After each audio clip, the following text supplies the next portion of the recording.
Bonjour, je m'appelle Nathalie Yamb et je suis heureuse de vous retrouver pour la première fois pour une chronique sur Afrique Résurrection, la chaîne digitale de mon frère de cœur, de sang et de lutte Kémy Séba, qui réunit plusieurs voix africaines dans toute la beauté de leurs différentes sensibilités et domaines d'action.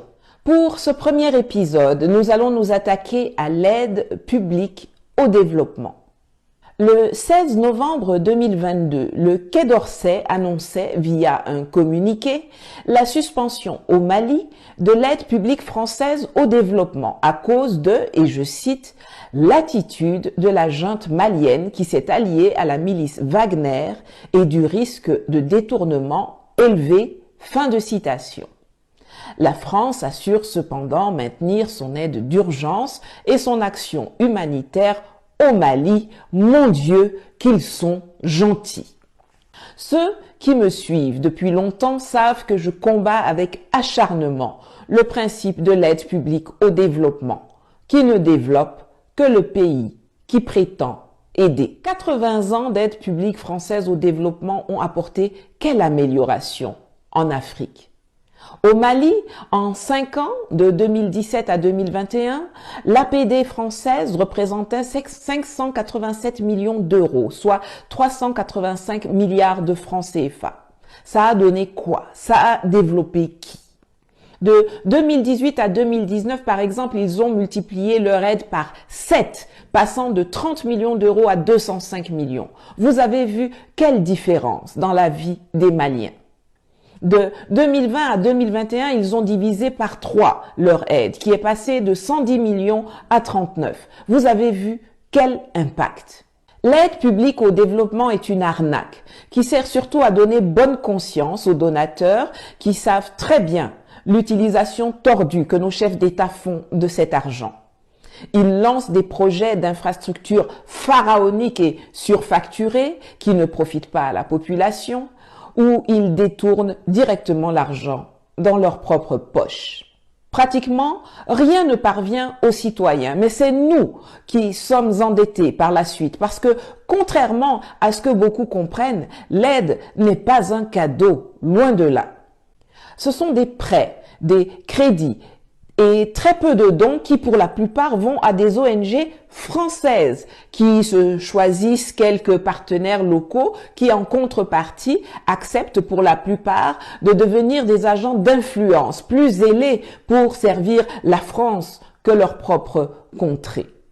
Aucun pays ne s'est jamais développé grâce à l'aide étrangère.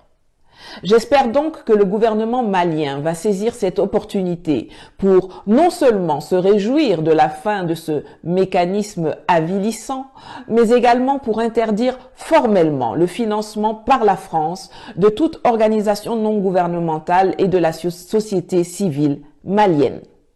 Si vous coupez pour tout le monde. Le lendemain de l'enregistrement de cette émission, le gouvernement malien appliquait ses conseils.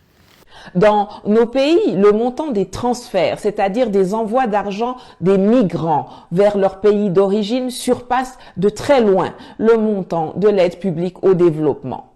Il suffit pour s'en assurer de consulter les indicateurs statistiques de la Banque mondiale. Aucun pays africain n'aurait besoin d'aide étrangère si les États impérialistes français, européens et autres cessaient de s'adonner au pillage incessant de leurs ressources et à leur déstabilisation sécuritaire permanente via leurs proxys terroristes. Il y a en France et en Europe suffisamment de pauvres et de gens dans le besoin pour que l'État français n'aille pas gaspiller l'argent de ses contribuables à l'étranger. Monsieur Macron, donnez cet argent aux gilets jaunes, aux retraités et aux étudiants français qui ont du mal à joindre les deux bouts et fichez la paix aux pays africains. On ne veut ni de votre pseudo-générosité, ni de votre présence militaire, monétaire, économique, diplomatique et humanitaire chez nous. Allez aimer quelqu'un d'autre. Quant à nous, Africains, intégrons une fois pour toutes que la conquête de la liberté et de la souveraineté va nécessiter des sacrifices, du sang, des larmes et une solidarité à toute épreuve pour réussir. Il faudra se serrer la ceinture, traverser des temps difficiles et faire preuve de résilience. Mais au bout de l'effort, il y aura le confort. À la prochaine.